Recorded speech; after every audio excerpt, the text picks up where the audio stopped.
Hello and welcome to day 5 of our series. Today we're going to be going over a full body yoga stretch. So we are still going to take this nice and slow. So if you are new to yoga or inflexible, you can still follow along. We're going to keep it nice and short.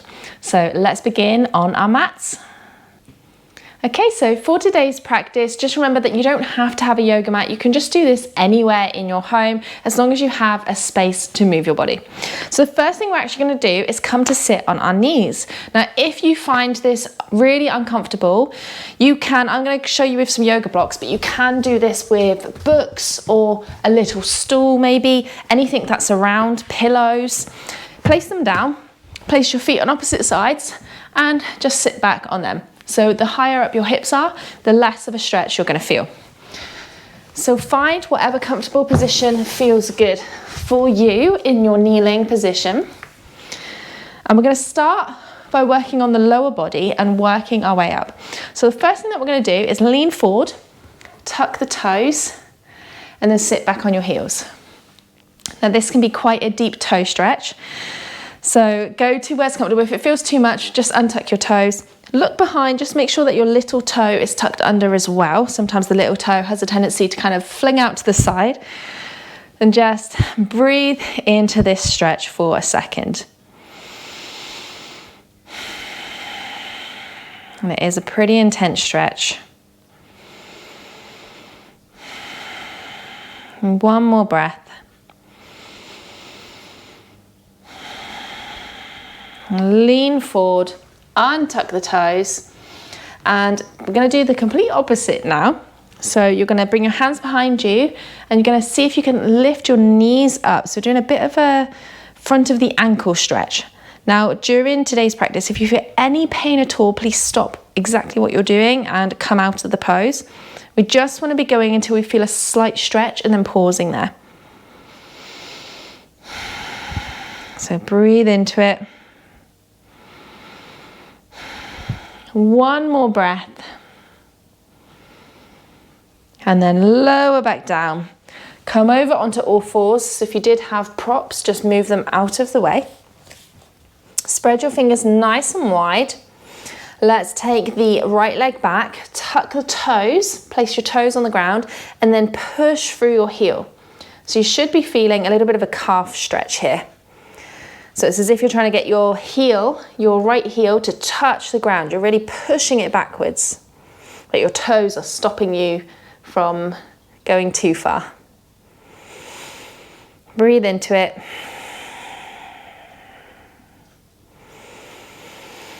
Nice slow inhales and exhales here as well. So the longer we exhale, the more our muscles can relax.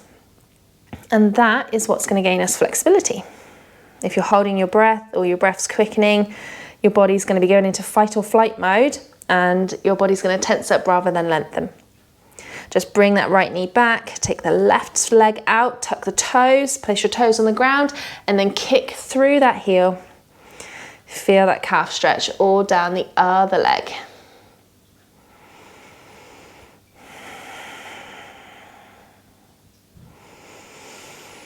Nice long inhales and exhales.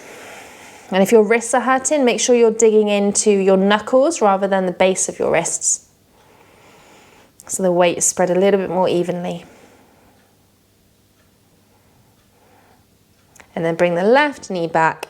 I'm going to come into a low lunge now. So let's bring the right foot up in between the hands. And you've got this little square position with your legs here. But then I want you to move your right leg forward so that you can sink into your hips and go as far as you can so that your knee is over your ankle, but you're sinking down into your hips. So you may have your hands on the floor here. You may have them on a wall. You may have them on your knees. If you have them on your knees, you've got a little bit of balancing to do as well there. You can also have yoga blocks or anything else that's around. But lengthen through the spine here. So we don't want to be rounding the back. If you round the back, you're not going to feel as much of a stretch as if you're trying to open the chest, as if you're trying to straighten the spine. And you can even practice that now in your low lunge. If you round, you might not feel as much as if you open. So look forward, not down.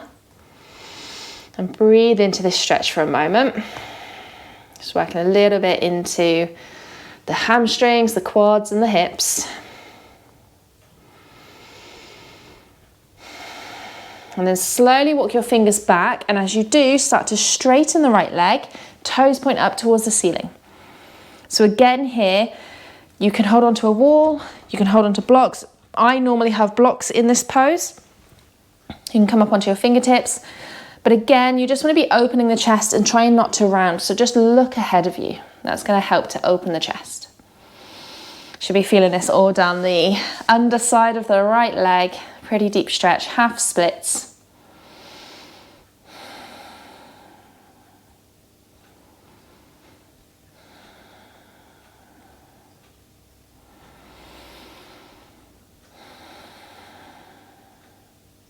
And rebend into that right leg.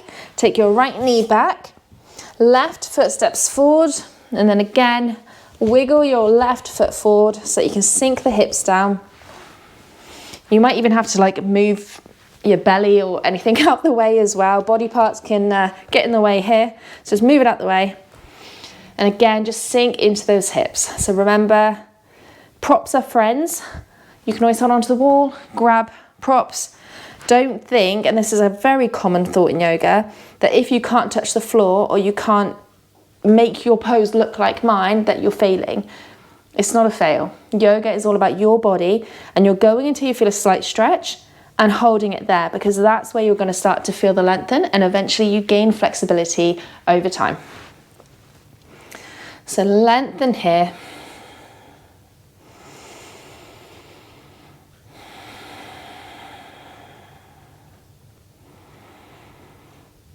And then slowly walk the hands back, start straightening that left leg, toes point up towards the ceiling. And make sure that you've loosened your kneecap here as well. So if your legs are on show, or if you've got leggings on, you can normally see when you tighten and loosen your kneecap, the difference. So make sure that you've loosened the kneecap, look forward, and feel that all down the back of the left leg. A great pose for if you eventually want to get into something like splits.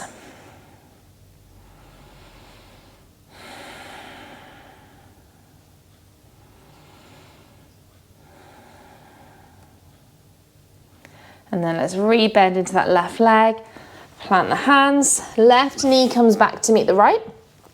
Now from your all fours position, your hands are going to come out slightly further than the shoulders.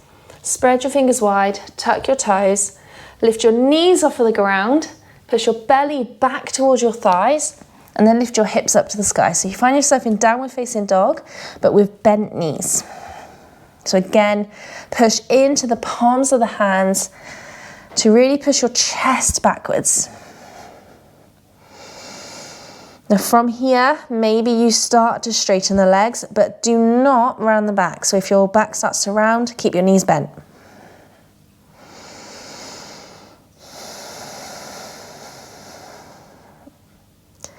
And then bending the knees, look towards your hands. You can take a big step or little steps and walk your way to a forward fold at the top of your mat or the top of your space. So feet hips distance apart. Slight bend of the knees, upper body's relaxed over. Maybe shake your head yes and no.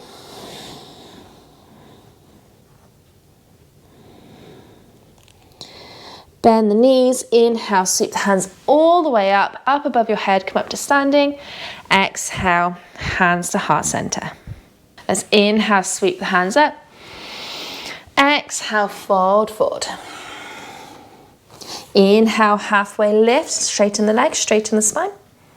Exhale, fold. Plant the hands, take both knees down to the ground.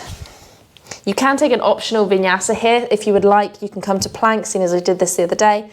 Chaturanga, cobra or up dog. Go back to down dog and then come down to your knees. You'll hear that from a lot of yoga teachers saying optional vinyasas at some point. Come onto your bum, open your legs up wide. So open them as wide as you can and then bring one leg in slightly so it's not as tight of a stretch. Bring your hands behind, lengthen through your spine. Now, if you're feeling enough here, stay here. Remember, we're going to a gentle stretch because we don't want to compromise the breath. If this feels too much, even like this, come and sit up against the wall to support your back. If you want a little bit more, bring your hands in front, walk down slightly, and just rest here. Remember to loosen the knees and relax as much as you can. Now, this pose is my nemesis. If, like me, you're feeling a lot here, you can wiggle side to side. There's no rules that you have to stay still. Have a little wiggle. Sometimes it can actually help you to get a little bit lower.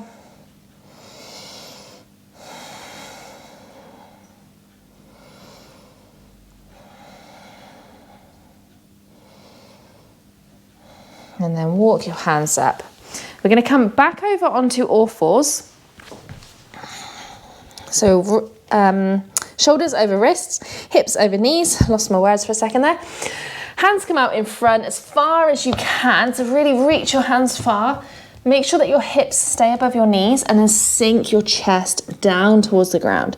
Try to keep your elbows off of the ground, but sink your chest down. So this is puppy pose. This is a really great one for the shoulders. Now, you can either rest your forehead on the ground, or you can look towards your hands and maybe even rest your chin on the ground. Just depends how flexible you are in your shoulders and your back bends here. But try to actively lift your elbows off of the ground. That's really going to help for the shoulder stretch. Make sure that you're breathing.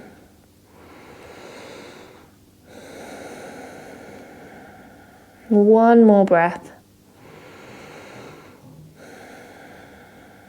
And then lift your chest up. Walk your hands in. Big toes touch. Knees go wide. Sit your hips down towards your heels.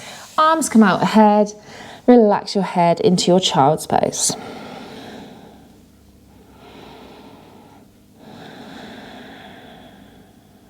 It doesn't matter how low you can get here, just try to relax everything.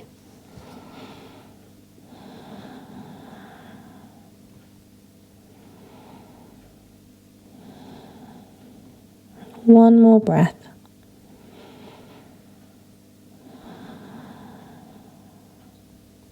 Slowly lift your head, walk your hands back in, just find a comfortable seated position.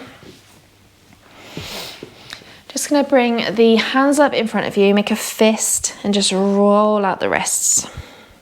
You might have a couple of clicks, I don't know if you can hear mine. And roll them the other way. Rest your hands on your knees, bring your left ear to your left shoulder. Roll it forward. And then right ear to right shoulder. Roll it forward, left ear, over to the right, back to the center. Lift your head up, and that's us done for today. So I tend to end my classes like this. Inhale, bring your hands up above your head. Hands come together. Exhale, hands to heart center. Thank you so much for joining me, and I will see you tomorrow for day 6. Namaste.